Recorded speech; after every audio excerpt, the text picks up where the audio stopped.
29 मार्च 1984 प्रेक्षाध्यान शिविर के प्रातःकालीन प्रवचन का कार्यक्रम।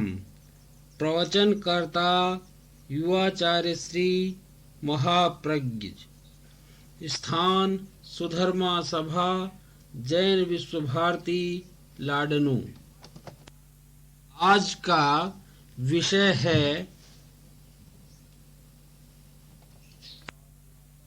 साधना करने वाले साधक।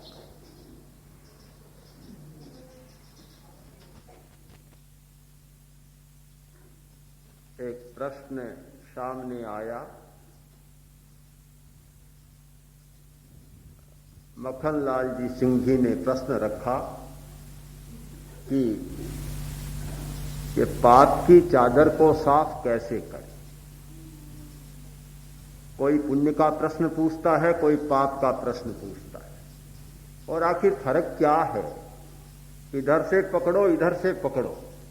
पुण्य पाप में कोई बहुत लंबा चौड़ा अंतर नहीं है धर्म की दृष्टि से। आखिर दोनों बंधन है। ज्यादा से ज्यादा अंतर किया तो आचार्य ने कहा अगर तुम अंतर ही करना चाहते हो तो सोने की बेड़ी कह दो, सोने का पिंजड़ा कह दो। आखिर पिंजड़ा तो है ही। लोहे का पिंजड़ा सही न सही तो सोने का पिंजड़ा कह दो। बेड़ी आखिर बेड़ी है, लोहे की नहीं तो सोने की सही, पर बंधन तो है ही। पिंजड़ा बंधन है, बेड़ी बंधन है। लोहे और सोने का अंतर डालकर मन को थोड़ा राजी कर सकते। बात बहुत ऊंचे तत्व की है, परमार्थ की है। सामाजिक भूमिका में जीने वाला आदमी इस बात को कम समझ पाता है, क्योंकि सोना जहां आ जाता है भले ही बेड़ी हो, कोई फर्क नहीं पड़ता। तमिलनाडु में कुछ देखा और बहुत सुना कि वहां की महिलाएं ऐसे सोने की डलियां गले में डाल लेती और वे चलती तब ऐसे टकराती, घाव भी हो जाते, कष्ट भी होता, पर सोना है इसलिए कष्ट को झेल लेते। आकर्षण तो होता ही है आखिर। तो बहुत अच्छा प्रश्न है कि पाप को साफ कैसे करें, उस चादर को साफ कैसे करें।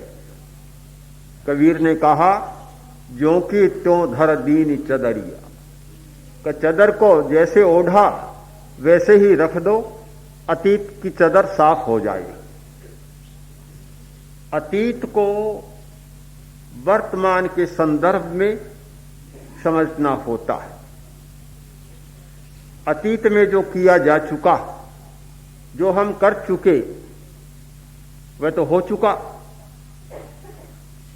अब उसका परिष्कार करना, उस चादर पर जो धब्बे हैं, उस चादर पर जो कालापन है, जो छींटे लगे हैं, उनकी सफाई करनी है। कैसे करें? एक की कोई सफाई करने जाए और 5 धब्बे और उभर आए तो सफाई का अर्थ नहीं होता। सफाई का अर्थ तब है कि आगे उस पर धब्बा न लगे, तो फिर सफाई की जा सकती है। इसीलिए जैन आचार्यों ने तत्व की व्याख्या के साथ, साधना की व्याख्या के साथ एक महत्वपूर्ण बात कही कि तालाब को साफ करना चाहते हो, कीचड़ जम चुका, निकालना चाहते हो, तो पहले नालों को बंद करो। जब तक नाले बंद नहीं होंगे, इधर से सफाई चलेगी, उधर से नाले में से कुछ आता चला जाएगा। सफाई का अर्थ नहीं होगा। यदि आंधी चल रही है, धूल उड़ रही है, कमरे को साफ करना है, तो पहले खिड़कियों को, दरवाजों को बंद करो, फिर झाड़ू लगाओ, तो सफाई होगी। इधर तो झाड़ू लगाया जा रहा है, खिड़कियां खुली है, दरवाजा खुला है, तेज आंधी चल रही है, तेज हवा, धूल उड़ रही है, इधर निकाला और उधर आया। एक न्याय है संस्कृत प्राकृत साहित्य में, हस्ति गजस स्नानवत। हस्ति गजस यानी हस्ति स्नानवत, हाथी का स्नान। हाथी तालाब में जाता है और नहाता है, खूब पानी में डुबकियां लेता है, नहाता है, बिल्कुल साफ होता है और स्नान कर तालाब से बाहर निकला और बाहर था कीचड़, सूंड डाली और उछाला और पूरे शरीर को कीचड़ से भर लिया। अब स्नान का क्या अर्थ हुआ? पूरा बाहर तो अभी आया ही नहीं, अभी तो तट पर आया है। तट पर आया, कीचड़ उछाला, पूरे शरीर को कीचड़ से भर लिया। तो यह हस्ति स्नान की तरह जो क्रम होता है कि जहां दरवाजे बंद नहीं किए जाते, जहां खिड़कियां बंद नहीं की जाती, जहां नाले बंद नहीं किए जाते, वहां सफाई का अर्थ कम हो जाता है। आचार्य हेमचंद्र ने महावीर की दृष्टि को समझाने के लिए बहुत थोड़े में एक बात कही, बड़ी महत्वपूर्ण बात। उनसे पूछा गया कि ये आर्हति दृष्टि क्या है? आर्हति दृष्टि। उन्होंने बहुत थोड़े में कहा, आश्रवो भव हेतु स्यात् संबरो मोक्ष कारणम इतीयमार्हति दृष्टि शेषमन्यत प्रपंचन शेषमस्या प्रपंचन। कभी कोई लंबा चौड़ा नहीं जानना है, कोई विस्तार की जरूरत नहीं, बहुत थोड़े में बता देता हूं। केवल 4 चरण में और 32 अक्षर में पूरी बात आ गई। क्या? कि आश्रव है दुखों का कारण।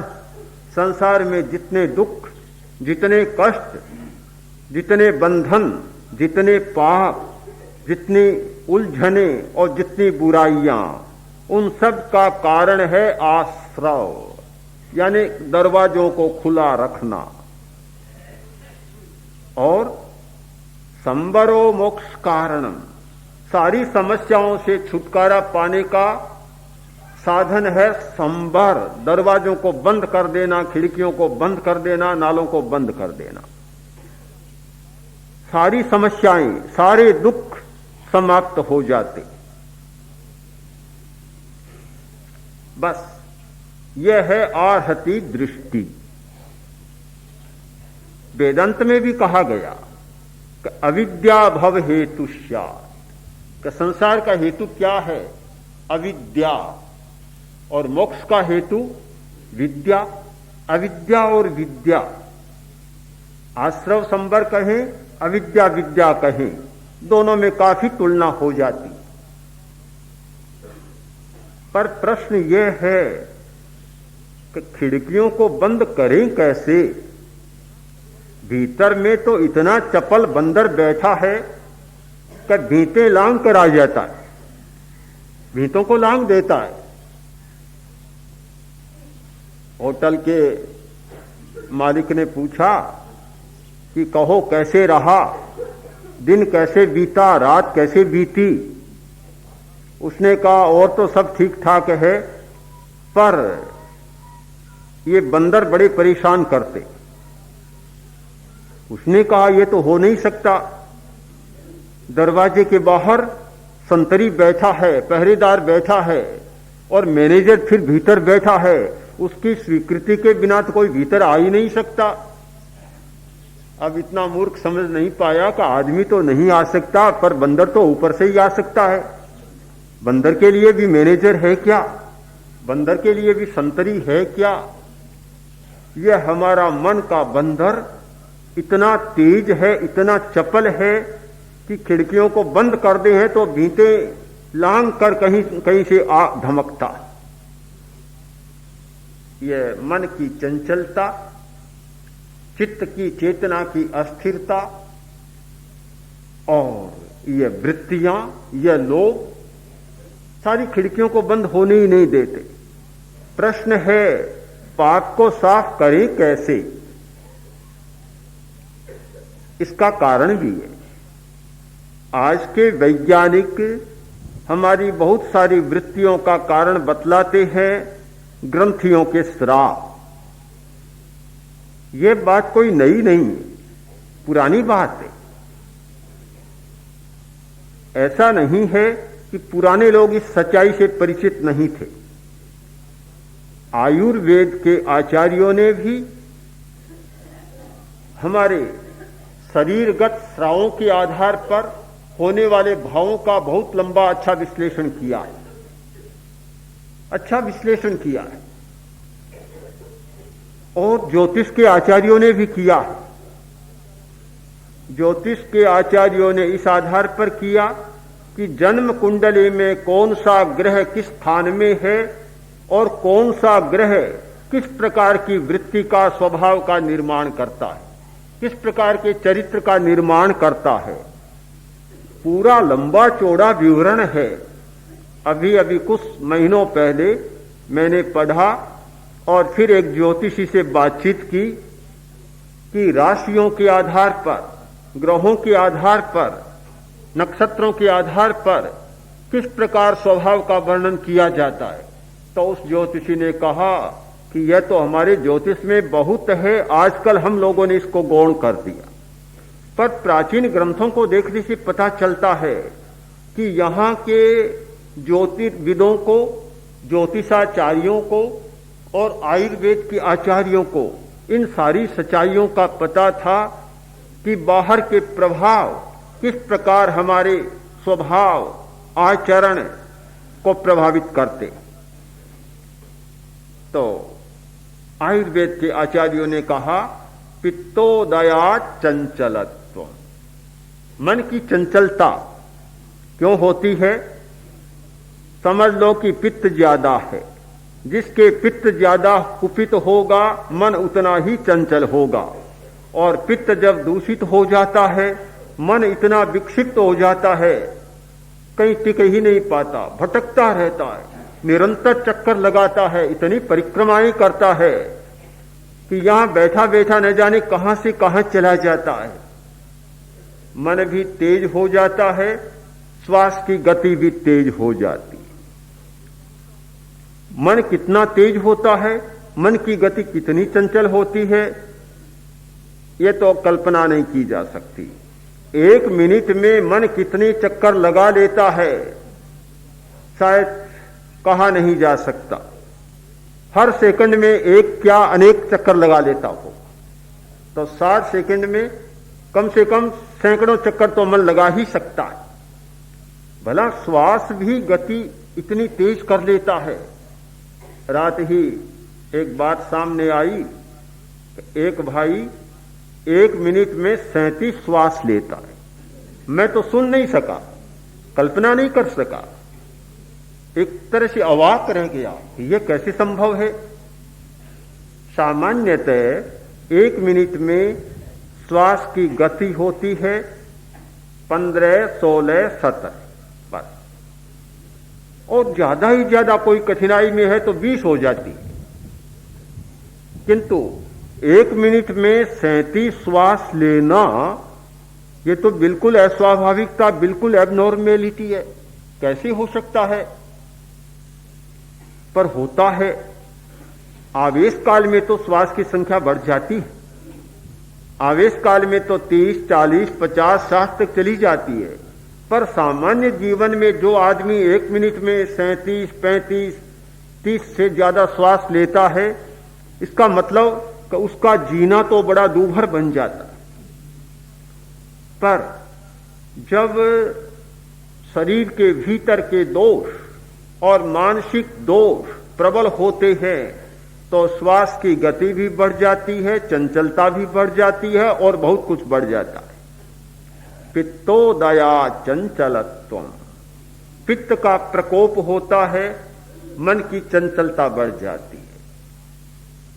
वातोदयात अस्थिरत्व, जब वायु का प्रकोप होता है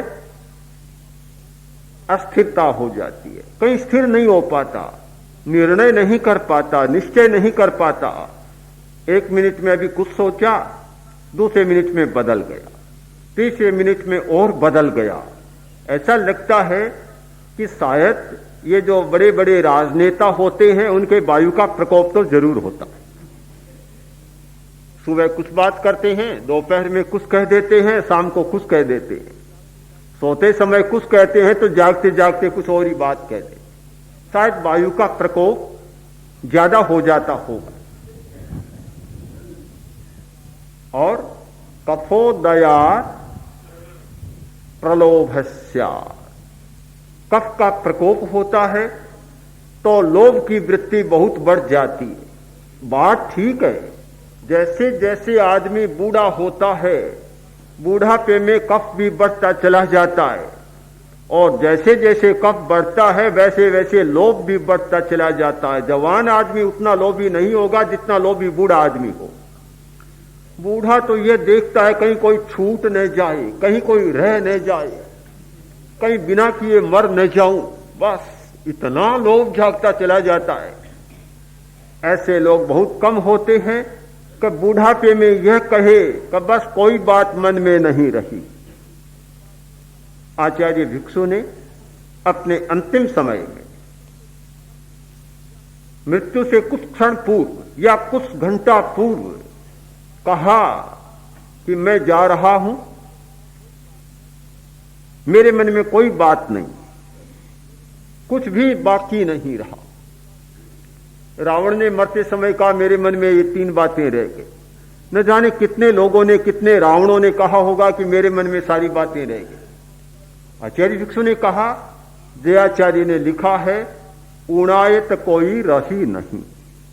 आचार्य भिक्षु के शब्दों को उद्धृत किया कि उन्होंने कहा कि उणायत कोई रही नहीं, मेरे मन में कोई कमी नहीं रही, जो करना था मैंने कर लिया, कुछ भी नहीं बचा, निःशेषम, सब कुछ कर लिया, बाकी कुछ भी नहीं है, कोई कमी नहीं है, कोई उनायत नहीं है, न्यूनता नहीं है। जिस व्यक्ति का यह अनुभव हो जाता है वह अतीत के पाप का शोधन कर सकता है। जिसका मन हमेशा यह रहता है यह करना बाकी रह गया, यह रह गया, वह रह गया, रात दिन रह गया रह गया रह गया में ही रहता है, सचमुच बाकी रह ही जाता है, पूरा कभी होता नहीं। इस दुनिया में कोई काम पूरा नहीं होता, कोई योजना पूरी नहीं होती। कितने मंसूबे बांधे, कितनी कल्पना करें, कितनी योजना बनाएं, दुनिया का कोई भी आदमी ऐसा नहीं हुआ जिसकी सारी बातें पूरी हो जाती। पूरी किसकी होती है?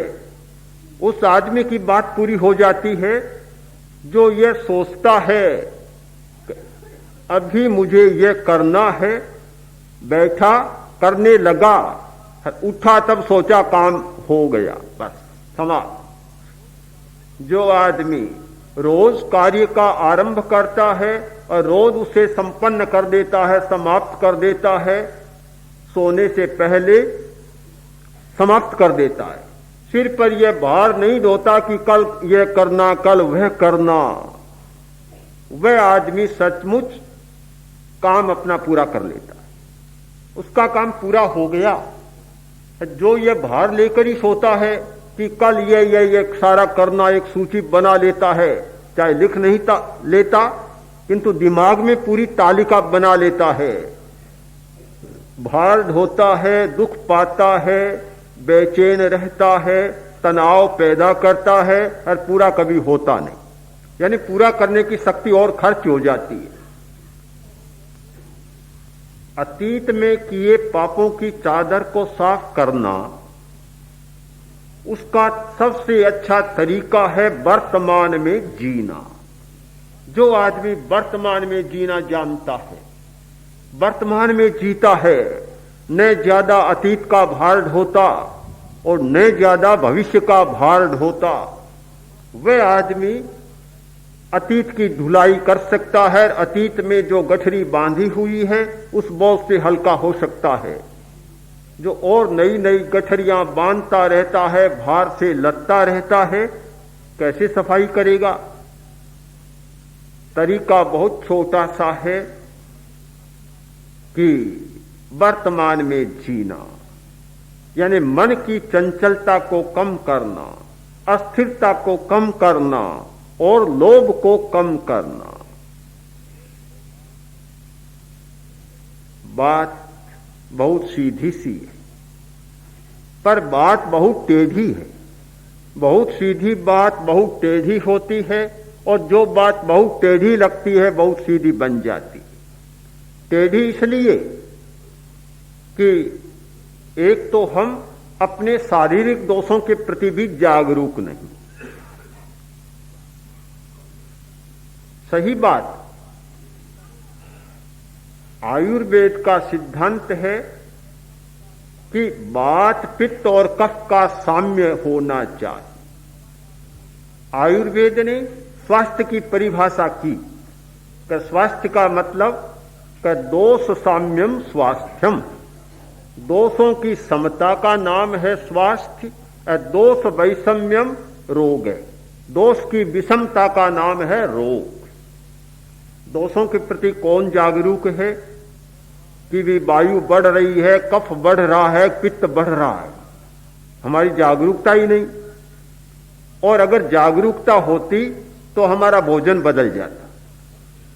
सही बात, यदि हम अपने शारीरिक दोषों के प्रति जागरूक होते तो भोजन का तरीका बदल जाता। एक भाई से कहा कि ज्यादा गरिष्ठ चीजें मत खाओ। बात चल पड़ी कि ये क्या लच्छेदार रबड़ी होती है, ये रबड़ी मत खाओ, रोज खाना अच्छा नहीं है, बहुत भारी है। काफी कहा तो उसने अब किसी कारण से समझो संकोचवश दबाव तो नहीं दिया, पर अनुभव किया होगा, त्याग कर लिया। अब रबड़ी खाने का त्याग कर लिया तो फिर दूसरे साथी ने बताया, उसके दोस्त ने बताया कि रबड़ी छोड़ी तो मावा चीनी मिलाकर मावा खाना शुरू कर दिया। तो फिर मैंने कहा, ये क्या किया तुमने? रबड़ी छोड़ी और फिर मावा खाना शुरू किया। वह तो मूल जड़ है, मावे से रबड़ी बनती है, वह तो और ज्यादा नुकसान करने वाला है, ये तो और बड़ा अनर्थ कर दिया। उसने कहा, मावा तो हल्का ही होता है। सिर पर हाथ रखना पड़ा, क्या करे? मावा हल्का होता है तो भारी दुनिया में और चीज क्या है?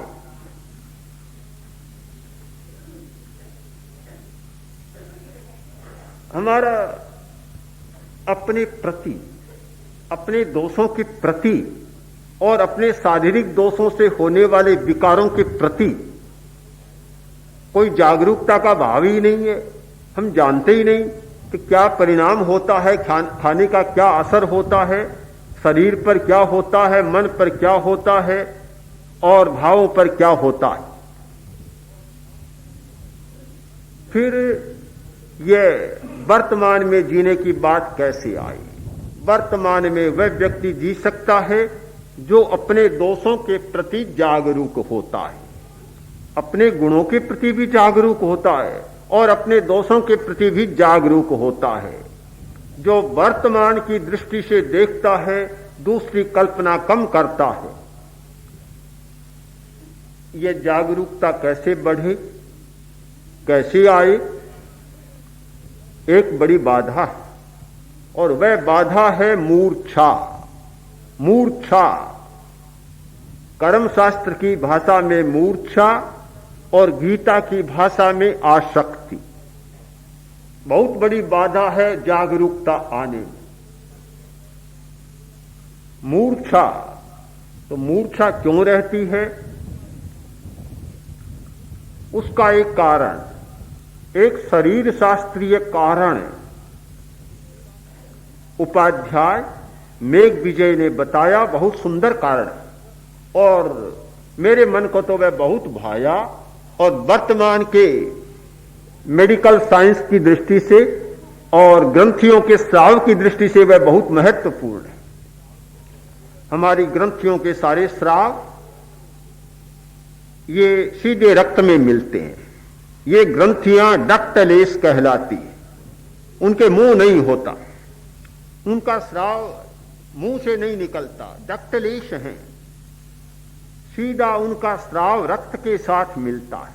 उपाध्याय ने लिखा कि रक्ताधिक्येन पित्तेन मोह प्रकृतयो खिला। जब रक्त में दोष आता है, रक्ताधिक्येन पित्तेन, रक्त की अधिकता और पित्त, ये दोनों जब मिल जाते हैं तो सारी मोह की प्रकृतियां प्रकट होने लग जाती है, सारी मूर्छाएं सामने आने लग जाती। ये मूर्छाएं तब सामने आती हैं, इधर पित्त का प्रकोप और इधर रक्त की अधिकता, दोनों का योग बना और मोह की प्रकृतियां सामने आने लग गई। सारी प्रकृतियां, सारी वृत्तियां, जितनी मोह की प्रकृतियां, उतनी मूर्छाएं, उतनी वृत्तियां, उतनी संज्ञाएं और उतने इंस्टिंक्ट्स मनोविज्ञान की भाषा में हमारे प्रकट होने लग जाते। मनोविज्ञान ने 14 मौलिक मनोवृत्तियां बतलाई, 14 इंस्टिंक्ट्स है और मोहनीय कर्म की 28 प्रकृतियां हैं। पतंजलि ने 5 वृत्तियां बतलाई, 10 संज्ञाएं हैं। संख्या का भेद हो सकता है, पर मूल प्रकृति सबकी एक है कि आदमी को मूर्छित कर देना, विवेक को लुप्त करना, संज्ञा को कम कर देना, चेतना को आवृत करना, ढांक देना, विकृत बना देना, जिससे आदमी सच्चाई को न पकड़ सके, यथार्थ को न जान सके। जो जैसा है उसे वैसा न जान सके, किंतु दूसरे रूप में जाने। बहुत बड़ा अंतर होता है। 2 आदमियों को देखें, जो आदमी मूर्छा से ग्रस्त है उसका सारा निर्णय दूसरे प्रकार का होगा, आचरण व्यवहार दूसरे प्रकार का होगा, और जो आदमी मूर्छा में नहीं है उसका चिंतन दूसरे प्रकार का होगा। इस्लाम में अनेक खलीफा हुए हैं। एक खलीफा, दूसरा खलीफा नाम था हजरत उमर। पहले कर्मचारी थे किसी शाह के वहां, बड़े कर्मचारी, किंतु बहुत थोड़ा वेतन लेते। एक दिन कुछ मित्रों ने कहा, खलीफा तुम इतने बड़े पद पर हो और इतना कम वेतन लेते हो, बहुत थोड़ा वेतन लेते हो, ये क्यों? तुम्हें तो अपने पद के अनुरूप, पद की बड़प्पन की गरिमा के अनुरूप वेतन लेना चाहिए, अच्छा नहीं लगता। खलीफा मौन, 2 मिनट मौन, फिर बड़े गंभीर और शांत मुद्रा में बोले, भाई मेरी बात सुनो तुम, कि मेरा पद बड़ा हो सकता है, पर क्या मेरा पेट भी बड़ा है? पेट हर आदमी का बराबर, रोटी सबको बराबर चाहिए। ये वेतन पद के लिए नहीं, ये पेट के लिए है। पेट मेरा बड़ा नहीं है, इसलिए जो छोटा कर्मचारी वेतन लेगा वह भी मैं लूंगा। क्या ये चिंतन हो सकता है? जिस व्यक्ति की मूर्छा नहीं टूटती, कभी इस भाषा में सोच ही नहीं सकता, वह तो ये सोचता है कि मेरा इतना बड़ा पद और इतना कम वेतन, मेरा मूल्यांकन ही नहीं है, मेरा मूल्यांकन ही नहीं है, बस मुझे कोई जानते ही नहीं कि मैं कैसा हूं। हो नहीं सकता। सिखों के गुरु, 5वें गुरु अर्जुन देव, जब अपने चौथे गुरु के पास आए और उनकी सेवा में रहने लगे, गुरु ने देख लिया, गुरु आदमी को परख लेता है। गुरु की हमेशा ये दृष्टि रहती है कि किसे क्या बनाना है, हमेशा ये ध्यान रहता। आचार्य श्री बहुत बार कहते हैं कि तेरा पंथ का आचार्य जो बनता है, बनते ही एक बात उसके सामने आ जाती है कि किसे तैयार करना है, किसे बनाना है, सारा ध्यान उसमें लग जाता है। और इतना बोझा होता है कि जब तक वह अपना काम पूरा नहीं कर लेता काफी कठिनाई महसूस करता। तो गुरु को इस बात का ध्यान रखना होता है किस व्यक्ति को किस रूप में तैयार करना है। तो अर्जुन देव बहुत विनम्र, समर्पित, पूर्ण समर्पित, ये नहीं सोचते कि मुझे ये बनना है, ये बनना, ये करना, वह करना है। इस भाषा में सोचना सीखा ही नहीं। जो इस भाषा में सोचता है, मेरी दृष्टि में सबसे अयोग्य वह होता है, उसे तो पहले ही अपनी सूची से निकाल दिया जाए। कभी तुम तो किसी काम के नहीं। सबसे बड़ी अयोग्यता है हमारी कसौटी में जो अपने लिए ज्यादा सोचने लग जाता है।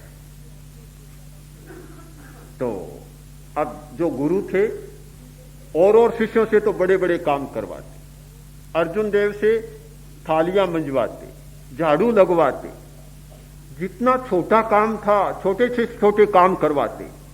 सबने मान लिया कि यह गुरु की दृष्टि में सबसे नाकाम है, निकम्मा आदमी, कोई काम का नहीं है, तुच्छ समझते हैं गुरु इसको, और सब अपने आप को बड़ा मानने लग गए। बड़ी भूल हो जाती है कि गुरु की कृपा थोड़ी सी कहीं इधर उधर होती है, अपने आप को कुछ और से और मानने लग जाते, पता नहीं कि इस भरोसे कहां धोखा खा जाओगे। ऐसा हो गया। अब जब गुरु का अंतिम समय आया, उन्होंने अपना उत्तराधिकार पत्र लिखा और लिखकर बक्से में बंद कर दिया, निर्देश दे दिया कि मेरी मृत्यु के बाद खोलना। आचार्य इच्छा होती है गुरु की, जैसे डालगनी ने किया था कालूगणी के लिए, पत्र लिखकर बंद कर दिया पुट्ठे में, और उनके स्वर्गवास के बाद ही पत्र खोला गया। तो जब पत्र खोला गया तो उत्तराधिकारी का नाम था अर्जुन देव। सब देखते रहे, ये कैसे, हम तो धोखे में रहे, हमने तो समझा गुरु इसको बिल्कुल नहीं समझते, और गुरु ने तो इसको अपना उत्तराधिकारी बना दिया। सचमुच जिस व्यक्ति में महानता आती है वह तब आती है कि मूर्छा टूट जाती है। जो इस चक्कर में रहता है कि मेरा मूल्यांकन नहीं किया, मुझे कोई महत्व ही नहीं देते, मुझे कुछ बनाते नहीं, सचमुच वह कुछ बनता ही नहीं। जिसके मन में यह मूल्यांकन की, पद की भूख जाग गई, बनने की योग्यता ही उसने समाप्त कर दी, किवाड़ बंद कर दिया, दरवाजा बिल्कुल बंद कर दिया। यह तो मूर्छा है। जब मूर्छा नहीं टूटती हमारी, तो हमारे विकास के सारे द्वार बंद हो जाते हैं। ऐसे अनेक लोग हमारे सामने हैं, हमारा इतिहास भरा है कि जिनका मोह टूटा है, जिनकी मूर्छा टूटी है, जिनकी नींद खुली है, उनका सारा आचरण और व्यवहार बदल गया। एक घटना और आपको सुनाऊं कि सम्राट ने सोचा मुझे अपने बड़े पुत्र को उत्तराधिकारी नियुक्त करना है, किंतु मंत्रियों ने चाहा कि नहीं महाराज, आपको परंपरा को बदलना चाहिए। क्या करें कि जो योग्य हो उसको आप उत्तराधिकारी बना लें। आखिर काफी दबाव मंत्रियों का रहा तो सम्राट ने भी मंत्रणा को मान लिया। एक दिन पिंगला वत्स जीव, महात्मा पिंगला वत्स जीव आए। सम्राट ने कहा, महात्मन जाने से पहले मेरा एक काम कर दें। क्या काम करना है? कि मुझे अपने उत्तराधिकारी का चुनाव करना है। मैं मनोनयन करना चाहता। किसका करूं? जो सबसे योग्य हो। आप परामर्श दें, आपका जो परामर्श होगा उसे मैं बना दूं। कहीं कहीं परामर्श की बात भी आ जाती है, अन्यथा अपनी स्वतंत्र बुद्धि से काम लिया जाता है। हमारी भी परंपरा है कि उत्तराधिकारी के मनोनयन के समय किसी का परामर्श नहीं लिया जाता, किंतु कुछ व्यक्ति ऐसे होते हैं कि उनका परामर्श भी मान्य हो जाता है। ऐसा हुआ है, कई बार हुआ है। तो महात्मा ने कहा ठीक, अच्छी बात है। महात्मा ने सारे राजपुत्रों को आदेश दे दिया कि सबको इस मंडप में आना है, एक साथ भोजन करना है और मैं कुछ बातचीत करना चाहता हूं। सारे राजकुमार आए। हाथी, अंबाबाड़ी और आभूषणों से सजा हुआ हाथी, स्वयं बड़े बड़े हार। पुराने जमाने में गहने पहनने का बड़ा एक रिवाज था। इतने अलंकृत सज धज होकर आए कि लोग देखते रह गए। छोटा राजकुमार अशोक आया, एक सामान्य हाथी पर बैठकर आया। न तो हाथी सजा हुआ और न अपना शरीर सजा। सब आ गए।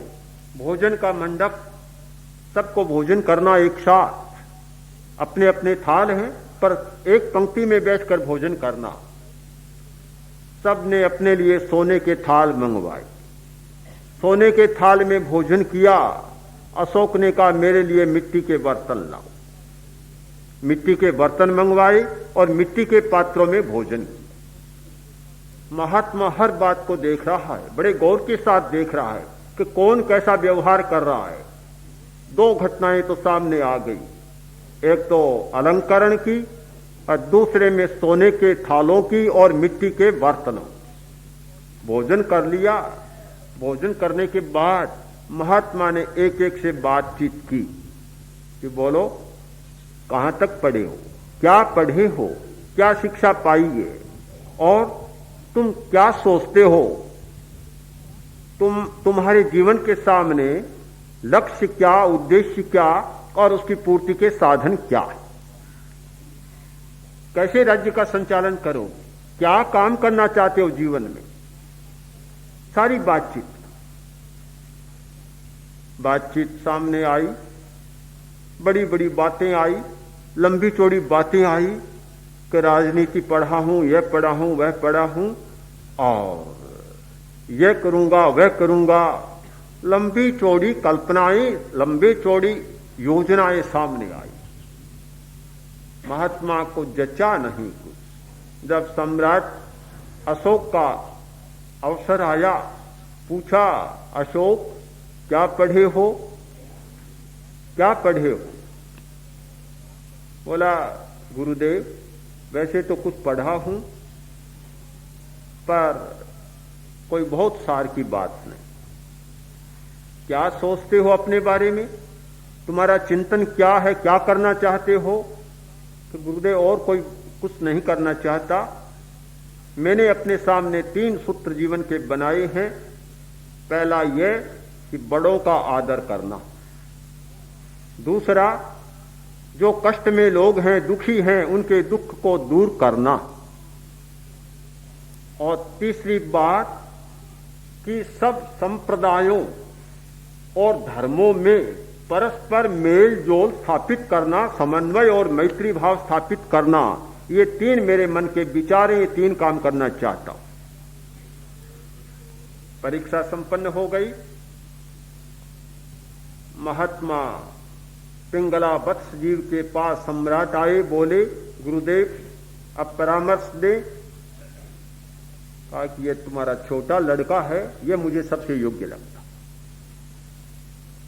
अशोक सम्राट बन गया, उत्तराधिकारी बन गया। उत्तराधिकारी बना, ये कोई बहुत बड़ी बात नहीं। बड़ा होता तो ऐसे ही बन जाता। पर बड़ी बात यह है कि इतना सात्विक विचार व्यक्ति में कैसे आ सकता है। उसी व्यक्ति में आ सकता है जिसकी मूर्छा का चक्र टूट गया है, जिसका मोह कम हो गया है, जिसमें जागरूकता आ गई और जागरूकता का पहला लक्षण है सादगी। जिसमें सादगी नहीं आई, सरलता नहीं आई, ठीक समझ लो कि उसकी मूर्छा भी बहुत गहरी है, घनी है। जो जितना ज्यादा भीतर में खोखला होगा वह उतना ही बाहर से प्रदर्शन करना चाहे, बाहर से दिखाना, यह सौंदर्य का प्रदर्शन वह करना चाहता है जो स्वतः सुंदर नहीं होता। चाहे आप इस बात का बहुत वैज्ञानिक सर्वेक्षण कर ले कि वे स्त्रियां, वे पुरुष ज्यादा से ज्यादा बढ़िया कपड़ा पहनना चाहेंगे जिनका शरीर सुंदर नहीं। वे ज्यादा से ज्यादा प्रसाधनों का उपयोग करना चाहेंगे जिनका स्वतः शरीर सुंदर नहीं है। जो स्वतः सुंदर है उन्हें बाहरी प्रदर्शनों की ज्यादा जरूरत ही नहीं पड़ती, अपेक्षा ही नहीं लगती। जिन्हें यह लगता है कि मैं सुंदर नहीं हूं तो फिर सुंदरता का प्रदर्शन करने के लिए बाहरी साधनों का आलंबन या शरण लेनी होती। यह मूर्छा का टूटना, इसका मतलब है वर्तमान में जीना। जो जागृत नहीं है, जिसकी मूर्छा नहीं टूटी है, वह वर्तमान में कभी जी नहीं सकता। वर्तमान में जीने का अभ्यास चाहिए। अभ्यास करना हो तो ऐसे ही नहीं हो जाता। मूर्छा जान लेने मात्र से नहीं टूट जाती। धर्म को बहुत लोग जानते हैं, मैं तो ये मानता हूं कि जान लेना एक पहला चरण है। मूर्छा उससे टूट नहीं जाती, कभी नहीं टूटती। बुद्ध के पास व्यक्ति आया, आकर बोला कि महाराज, मैंने आपका इतने दिन प्रवचन सुना पर मेरे मन पर कोई असर नहीं हुआ उसका। बुद्ध बोले कि यहां से श्रावस्ती कितनी दूर है? कि बनते 25 योजन। तुम जानते हो? कहां जानता हूं। तो श्रावस्ती पहुंच गए कि महाराज ऐसे कैसे पहुंचूंगा, चलूंगा तब पहुंचूंगा। अरे मूर्ख, मेरा प्रवचन सुना, तुम जान गए, पर चले नहीं तो असर कैसे होगा, कैसे बदलोगे तुम? चलना होगा, अभ्यास करना होगा। कोई भी व्यक्ति अभ्यास किए बिना 1 इंच भी आगे नहीं बढ़ सकता। हमारी सबसे बड़ी कमी तो यही हो जाती है कि हम जानते बहुत सारी बातें हैं पर करते कुछ भी नहीं। अभ्यास नहीं करते, प्रयोग नहीं करते, सांस लेने का भी ठीक से अभ्यास नहीं करते। अभ्यास। और दूसरी बात है दृढ़ निश्चय। निश्चय दृढ़ होना चाहिए। अभ्यास शुरू किया, कल किया, परसों बदल दिया, तरसों और बदल दिया, कुछ आना जाना नहीं है। दृढ़ निश्चय। जॉर्ज बर्नार्ड शॉ बहुत प्रसिद्ध साहित्यकार हुए हैं ब्रिटेन के, अभी अभी इसी शताब्दी के प्रसिद्ध साहित्यकार, उपन्यासकार, नाटककार, कुछ भी कहें। तो उन्होंने अपना जीवन का एक संस्मरण लिखा है कि मैंने साहित्य लिखना शुरू किया, कोई छापता ही नहीं। मैंने सोचा साहित्यिक बनूंगा, साहित्यिक जीवन जीऊंगा, पर बड़ी कठिनाइयां, और एक नए साहित्यकार के सामने कितनी कठिनाइयां आती है। उन्होंने लिखा है कि 9 वर्ष में मैंने अपने साहित्यिक कार्य से केवल 6 पाउंड कमाए। आप कल्पना कर सकते हैं, 9 वर्ष में केवल 6 पाउंड। आदमी निराश हो सकता है। एक बार ध्यान शिविर में आए और थोड़ा कम अनुभव हुआ, सोचता है बस कुछ हुआ ही नहीं। अरे 9 वर्ष में 6 पाउंड, कल्पना तो करो कितना कठिन काम है। पर अपने निश्चय पर इतने दृढ़ रहे, इतने दृढ़। एक दिन जॉर्ज बर्नार्ड शॉ इतने बड़े साहित्यकार, सारे संसार के बड़े साहित्यकार बन गए, इतने प्रसिद्ध कि जो बहुत कम लोग छाती पाते हैं उनमें प्रथम पंक्ति में वे बैठ गए। कैसे हुआ? अपने दृढ़ संकल्प और दृढ़ निश्चय के कारण। तो ये 2 बातें, एक अभ्यास, दूसरा दृढ़ निश्चय अगर होती है, 2 बातें होती हैं तो मूर्छा भी टूट जाती है, जागरूकता बढ़ जाती है और वर्तमान में जीने का सूत्र उपलब्ध हो जाता है। और जो आदमी वर्तमान में जीना शुरू कर देता है वह पहले की पाप की चादर की भी धुलाई कर देता है और ज्यों की त्यों धर दीनी सदरिया, इस कहावत को भी, इस कबीर की अनुभूति को भी सार्थक बना देता।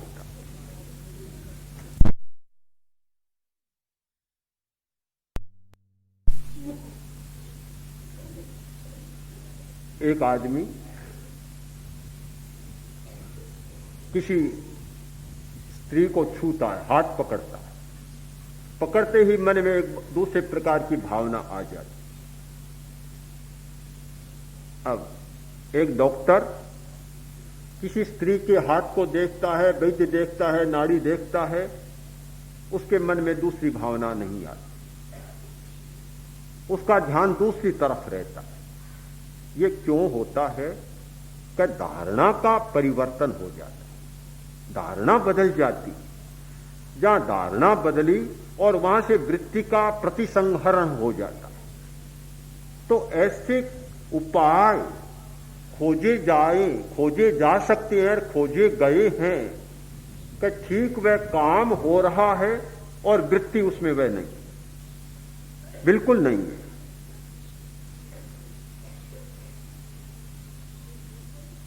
तो यह है चेतना का परिवर्तन। यानी जिस बारे में हमारी धारणा जमी हुई है और वह बात सामने आती है और हमारी धारणा जाग जाती है। मान लो कि किसी मिठाई के प्रति, रसगुल्ला या और कोई भी मिठाई जिसे प्रिय हो, जिसको जो प्रिय हो, उसके प्रति धारणा जमी हुई है। कभी ये अच्छी होती है, खानी चाहिए, स्वादिष्ट होती है, चीज सामने आएगी, मुंह में लार टपक जाए। जब धारणा को वहां से हटा लेते फिर सामने आए, कुछ भी नहीं होता, कुछ भी नहीं होता। अब आचार्य श्री 2, 2.5, 3 वर्षों से चीनी नहीं खाते, मैं भी नहीं खाता हूं। अब जब धारणा हटा ली, कोई भी चीज सामने आती है, कभी मन में ये विकल्प ही नहीं उठता कि खानी चाहिए। अब चीज तो पहले भी आ सकती थी, आज भी आ सकती है। परिवर्तन कैसे आया? कि पहली बात है अपनी धारणा को बदल देना, यानी उस चीज के प्रति आकर्षण पैदा करती है हमारी धारणा। और जब धारणा को वहां से हमने हटा लिया तो फिर चीज है। कल जैसा मैंने कहा था, कोरा वह हमारे लिए ज्ञेय बन गया, हे उपादेय नहीं रहा। ये जब तक हे और उपादेय की चेतना चलती है तब तक वस्तु में सारी वृत्तियां पैदा होती है। जब ये हे और उपादेय की बात टल जाती है, सब चीजें ज्ञेय बन जाती है। पुरुष के लिए स्त्री मात्र ज्ञेय, स्त्री के लिए पुरुष मात्र ज्ञेय, एक आदमी के लिए खाने की सारी चीजें मात्र ज्ञेय बन जाती हैं, हे उपादेय नहीं होती। ये परिवर्तन आता है ध्यान के द्वारा, न कि दवा के द्वारा।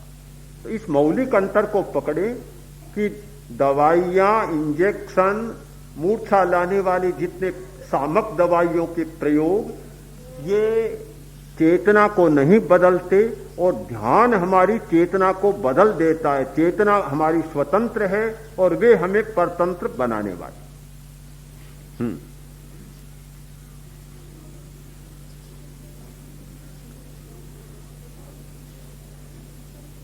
कल का पता ना कार्यक्रम। अर्हन्ते शरणं पवज्जामि, सिद्धे शरणं पवज्जामि, साहु शरणं पवज्जामि, केवलिपन्नतं धम्मं शरणं पवज्जामि। अर्हन्ते शरणं पवज्जामि, सिद्धे शरणं पवज्जामि, साहु शरणं पवज्जामि, केवलिपन्नतं धम्मं शरणं पवज्जामि। अर्हन्ते शरणं पवज्जामि, सिद्धे शरणं पवज्जामि, साहु शरणं पवज्जामि, केवलिपन्नतं धम्मं शरणं प्रव्रज।